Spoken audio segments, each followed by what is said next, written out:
সবার কাছে আমার অনুরোধ, রমজানকে টার্গেট করে নিজের জীবন পরিবর্তনের জন্য আপনি সিদ্ধান্ত নিন। আল্লাহ কোরআনে ওয়াদা দিছে, বান্দা একটা মাস রমজান তুমি যত্ন নিয়া রমজান মাসটা কাটাইবা, সবগুলো গুনাহ ছেড়ে দিবা, আমি আল্লাহ তাআলার হুকুমগুলো পালন করবা। আমি আল্লাহ ওয়াদা দিলাম লাআল্লাকুম তাত্তাকুন, এক মাসে তোমাকে মুত্তাকি বানায় দেব, জান্নাতি বানায় দেব,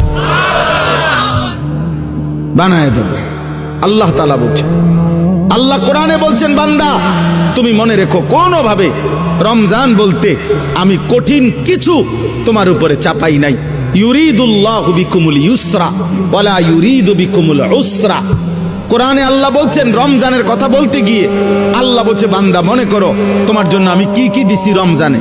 স্বাভাবিক সারা বছরের নেক আমল তো আছেই, বাকি নতুন করে কি দিলাম?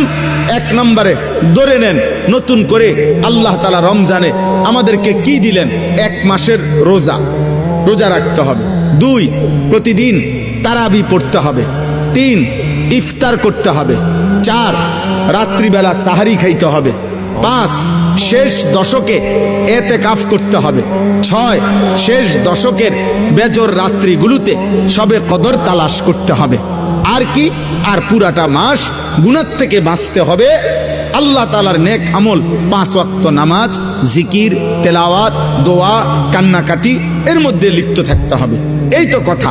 আল্লাহ তাআলা বলেন, বান্দা বিশ্বাস করো, এই যে যা যা দিছি আমি, ইফতার, সাহারি, এতেকাফ, তারাবি, রোজা, নামাজ, আল্লাহ বলে বান্দা বিশ্বাস করো, আমি এই বিধানগুলো সাজাইতে গিয়া, দিতে গিয়ে আমি আল্লাহ নিজে তোমার সহজ যেন হয়, কষ্ট যেন না হয়, আমি আল্লাহ কসম নিজে খেয়াল করেছি।